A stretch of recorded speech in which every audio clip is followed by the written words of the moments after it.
بسم اللہ الرحمن الرحیم۔ السلام علیکم دوستو، دنیا بھر کی خبروں میں آج آپ سنیں گے، لیکن اس سے پہلے اگر ہو سکے تو لائک اور سبسکرائب کا بٹن ضرور دبا لیں۔ شکریہ۔ برطانوی اخبار دا گارڈین نے ہندوستانی اور پاکستانی انٹیلیجنس آپریٹو کے حوالے سے دعویٰ کیا ہے کہ بھارتی حکومت نے غیر ملکی سرزمین پر رہنے والے مبینہ تخریب کاروں کو ختم کرنے کی ایک وسیع حکمت عملی کے تحت پاکستان میں متعدد افراد کو مار دیا۔ دا گارڈین نے دونوں ممالک کے انٹیلیجنس حکام کے انٹرویوز کیے اور پاکستانی تفتیش کاروں سے دستاویزات حاصل کیے جن میں واضح کیا گیا تھا کہ کس طرح بھارت کی انٹیلیجنس ایجنسی نے 2019 کے بعد مبینہ طور پر بیرون ملک کئی لوگوں کو مارا۔ بھارتی intelligence agency research and analysis wing پر براہ راست وزیر اعظم نریندر مودی کے دفتر کا کنٹرول ہے۔ رپورٹ میں کہا گیا ہے کہ دہلی نے ان لوگوں کو نشانہ بنانے کی پالیسی پر عمل کیا جنہیں وہ بھارت کا دشمن سمجھتی ہے۔ رپورٹ میں تازہ دعوے کے مطابق 2020 سے اب تک تقریباً 20 اموات سے متعلق ہیں۔ یہ قتل پاکستان میں نامعلوم مسلح افراد کی جانب سے کیے گئے۔ حالانکہ دوستو، بھارت پہلے غیر سرکاری طور پر ان ہلاکتوں سے منسلک رہا ہے، لیکن یہ پہلا موقع ہے کہ بھارتی انٹیلیجنس کے اہلکاروں نے پاکستان میں مبینہ کارروائیوں پر بات کی ہو، جبکہ تفصیلی دستاویزات میں را کے قتل میں براہ راست ملوث ہونے کا الزام لگایا گیا ہے۔ ان الزامات میں یہ بھی بتایا گیا ہے کہ خالصتان تحریک سے منسلک سکھ علیحدگی پسندوں کو ہندوستانی غیر ملکی کارروائیوں میں پاکستان اور مغرب دونوں میں نشانہ بنایا گیا تھا۔ گارڈین اخبار کے مطابق پاکستانی تفتیش کاروں نے بتایا کہ یہ ہلاکتیں ہندوستانی انٹیلیجنس کے سلیپر سیلز کی طرف سے کی گئیں جو زیادہ تر متحدہ امارات سے کام کر رہے تھے۔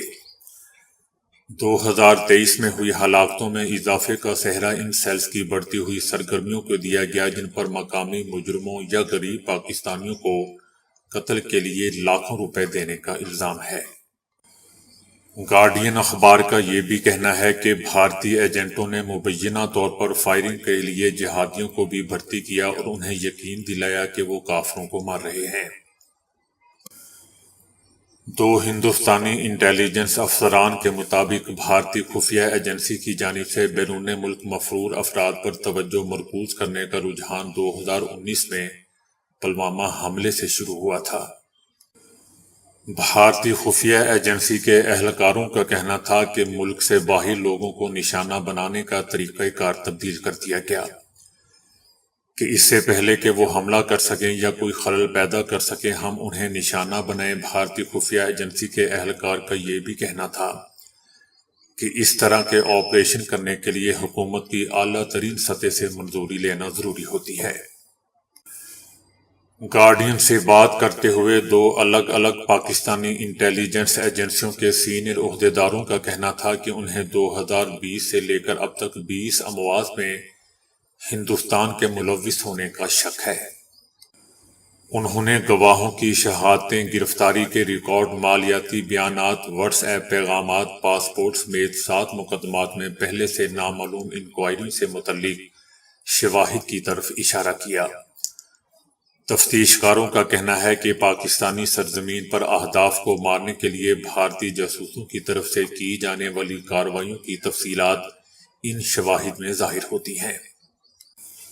گارڈین کو دیے گئے جواب میں ہندوستان کی وزارت خارجہ نے تمام الزامات کی تردید کرتے ہوئے اپنے ایک پہلے دیے گئے بیان کا اعادہ کیا کہ وہ الزامات جھوٹ اور بدنیتی پر مبنی ہندوستان مخالف پروپیگنڈا ہے۔ ایک ہندوستانی انٹیلیجنس اہلکار کے مطابق دہلی نے حال ہی میں کینیڈا اور امریکہ کی جانب سے اپنے الزامات کے منظر عام پر آنے کے بعد پاکستان میں ٹارگٹ کلنگ کو روکنے کا حکم دیا۔ دستاویزات کے مطابق ہندوستانی ایجنٹوں نے سوشل میڈیا کا استعمال کیا جہاں انہوں نے پاکستانی اسلام پسند بنیاد پرستوں کو بھرتی کیا اور تیار کیا تاکہ ہندوستان کو مطلوب افراد کو یہ کہہ کر نشانہ بنایا جا سکے کہ وہ کافروں کے ساتھ ایک مقدس جنگ لڑ رہے ہیں۔ چائنا نے متنازع سرحدی علاقے پر خود مختاری کا دعویٰ کرنے والے بھارت کے 30 دیہاتوں، دریاؤں اور جھیلوں کے نام تبدیل کر دیے۔ چائنا نے بھارت کے ساتھ سرحدی کشیدگی کے درمیان بھارتی ریاست اروناچل پردیش کا نام تبدیل کر کے زنگنان رکھ دیا۔ زنگنان سے متعلق 30 دیگر علاقوں کے نام بھی تبدیل کر دیے گئے۔ دوستو، یاد رہے کہ متنازع سرحدی علاقوں کے حوالے سے چائنا اور بھارت میں کشیدگی میں اضافہ ہوا ہے۔ بھارتی حکام کی جانب سے اشتعال انگیز بیانات آنے کے بعد چینی حکام نے بھارت کو تحمل کا مظاہرہ کرتے ہوئے سچائی تسلیم کرنے کو کہا۔ دوسری جانب چینی علاقے کا مکمل قبضہ حاصل کرنے کے لیے بھارتی وزیر اعظم نریندر مودی نے اروناچل پردیش کا دورہ کیا۔ مودی نے دورے کے دوران چینی علاقے زنگنان کی 13,000 فٹ کی بلندی پر پہاڑ میں بنائی گئی ایک سرنگ کا افتتاح کیا۔ چائنا نے بھارتی وزیر اعظم کے دورے پر شدید سفارتی احتجاج بھی ریکارڈ کروایا۔ چائنا کا کہنا ہے کہ زنگنان چینی علاقہ ہے۔ چینی حکومت نے کبھی بھی اروناچل پردیش پر بھارت کے نام نہاد دعوے کو تسلیم نہیں کیا اور اس کی سختی سے مخالفت کی ہے۔ چائنا کا مزید کہنا ہے کہ بھارت کو چائنا میں زنگنان کے علاقے میں من مانی طور پر ترقی دینے کا کوئی حق نہیں ہے۔ دمشق میں واقع ایرانی قونصل خانے پر ہونے والے غاصب صہیونی رجیم کے ہوائی حملے اور اس کے نتیجے میں 6 شامی شہریوں سمیت ایران کے 7 اعلیٰ مشیروں کی شہادت پر معروف تجزیہ نگاروں کا کہنا ہے کہ یہ حملہ فلسطینی مزاحمتی کمانڈروں کے دورہ ایران اور ایرانی حکام کی جانب سے فلسطینی مزاحمتی محاذ اور فلسطینی قوم کی بے دریغ حمایت پر زور دیے جانے کے بعد انجام پایا ہے، کیونکہ فلسطینی قوم کا ایرانی قوم کے ساتھ رابطہ ہے، جو کہ ایک مخلص، وفادار اور قابل صہیونی رجیم کے ناجائز قبضے سے فلسطین اور مسجد اقصی کی آزادی کے ساتھ وفادار ایک قوم ہے۔ جبکہ دوسری طرف غیر قانونی صہیونی رجیم، یا وہ یہ کہ جسے اسرائیل کہا جاتا ہے، کوئی فطری ملک ہے اور نہ ہی کوئی فطری معاشرہ، جو کہ اپنے ارد گرد کوئی فطری تعلق بھی نہیں رکھتا سوائے جنگ اور جارحیت کے۔ اسرائیل ایک باغی رجیم ہے جو کہ کسی ایک عالمی قانون کی پاسداری بھی نہیں کرتی۔ یہ ایک ایسی غیر قانونی رجیم ہے کہ جسے برطانیہ، امریکہ اور فرانس نے دوسری اقوام پر جارحیت، ناجائز قبضے اور تخریب کاری کے لیے تشکیل دے رکھا ہے، جبکہ مزاحمتی محاذ کے ساتھ منسلک تمام ممالک کے سپوت اور قومیں دل گہرائی سے یہ دعا کرتی اور غیر قانونی صہیونی رجیم کے خلاف ایران کے دو ٹوک جواب کی بے صبری کے ساتھ منتظر ہے۔ ان سب کی خواہش ہے کہ اسلامی جمہوریہ ایران غاصب صہیونی رجیم کو منہ توڑ جواب دیتے ہوئے اس غاصب رجیم کی جغرافیائی گہرائی میں ایک دردناک دھچکا پہنچائے۔ اسرائیلی وزیر اعظم نے ایران کے خلاف حالیہ کارروائیوں کے پس منظر میں کہا ہے کہ اسرائیل ایران کے خلاف جارحانہ دفاع کی حکمت عملی پر کاربند ہے، جس کے تحت اپنے دفاع کے لیے اسرائیل جارحانہ اقدامات کر رہا ہے۔ بڑے واضح اور جارحانہ انداز سے نیتن یاہو کا کہنا تھا کہ ہم خود اس ہر ایک کو نقصان پہنچائیں گے جو ہمیں نقصان پہنچائے گا یا ہمیں نقصان پہنچانے کا منصوبہ بنائے گا۔ غزہ میں جنگ کے 6 ماہ مکمل ہوتے ہی دوستو، اسرائیل نے اپنے ارد گرد موجود پڑوسی ملکوں کے خلاف جارحانہ اقدامات میں شدت پیدا کرتے ہوئے اپنے تمام فوجیوں کی چھٹیاں منسوخ کر دی ہیں۔ یہ ایک طرح سے غیر اعلانیہ طور پر ہنگامی حالت کا اعلان ہے۔ اسرائیل میں ایران کے امکانی جوابی حملوں کے خوف سے پریشانی کی لہر دوڑ گئی ہے۔ اسرائیلی دارالحکومت میں نیویگیشنل سگنل معطل کر کے مواصلاتی بلیک آؤٹ کی کیفیت پیدا کر دی گئی۔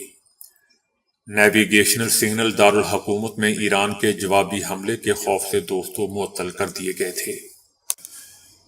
اسرائیلی حکومت کے اس اقدام کے نتیجے میں شہریوں کو ٹریفک میں تاخیر کے ساتھ ساتھ کھانے پینے کی اشیاء کی ترسیل، نقل و حمل کے لیے کی جانے والی درخواستوں میں بھی مشکلات کا سامنا کرنا پڑا۔ نیویگیشنل سگنل میں خرابی کے باعث تل ابیب کے رہائشیوں کو تل ابیب کی بجائے بیروت میں دکھایا جاتا رہا۔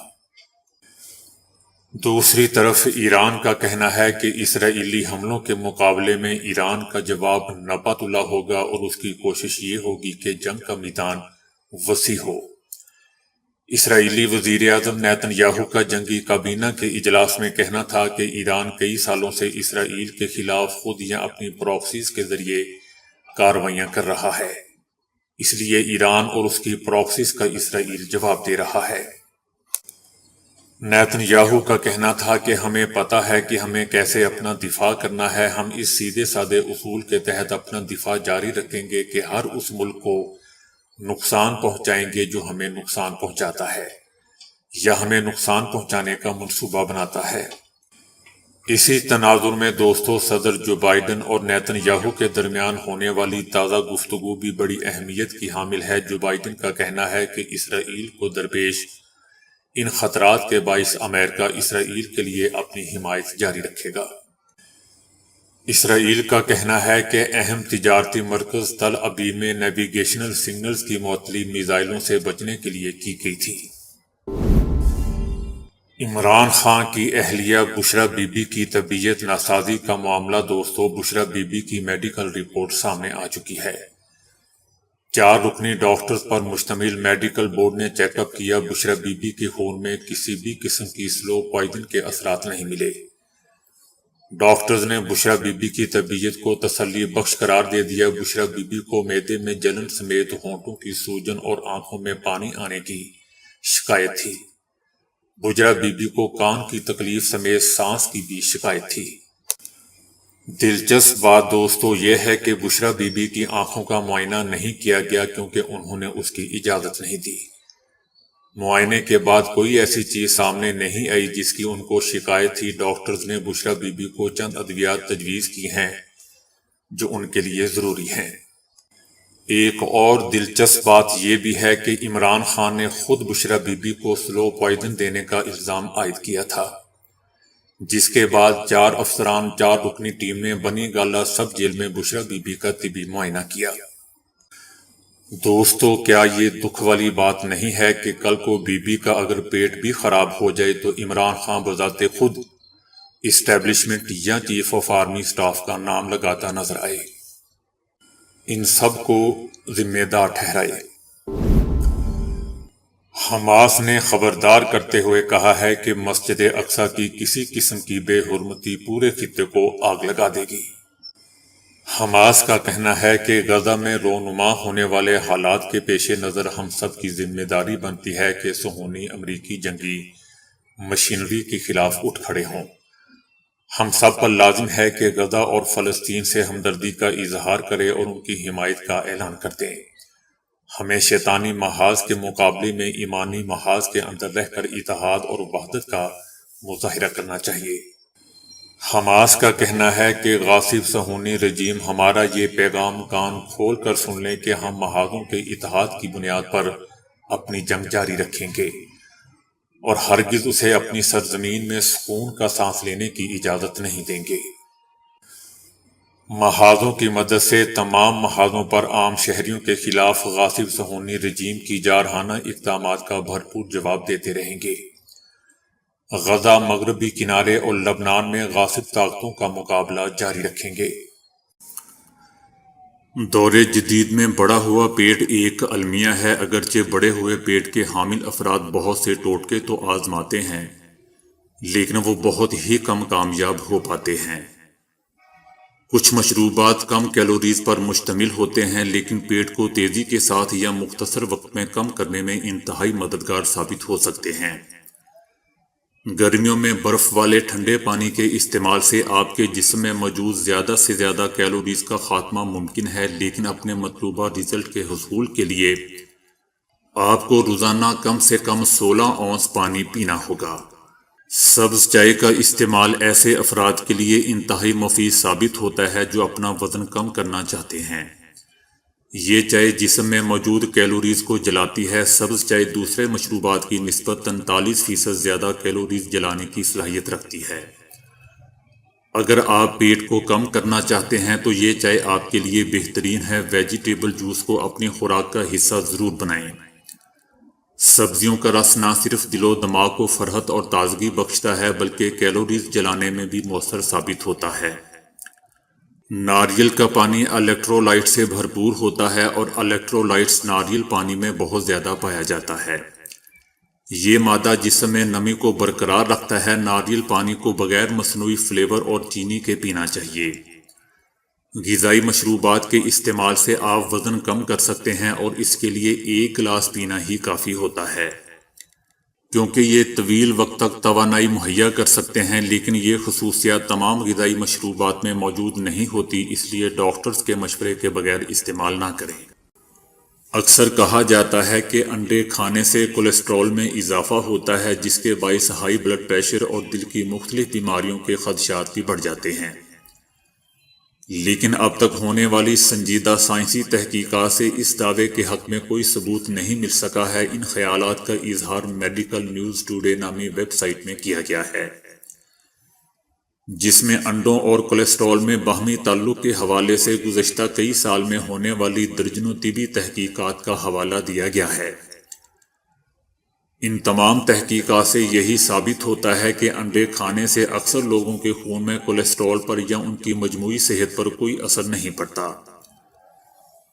دوستو، یاد رہے کہ کولیسٹرول کی 2 اقسام LDL اور HDL ہیں۔ ان میں سے LDL کو مضر کولیسٹرول کہا جاتا ہے کیونکہ یہ خون کی رگوں میں جم کر ان میں تنگی پیدا کرتی ہے، جس کے نتیجے میں خون کا بہاؤ متاثر ہوتا ہے۔ یہی چیز ہائی بلڈ پریشر سے امراض قلب تک کئی بیماریوں کی وجہ بنتی ہے۔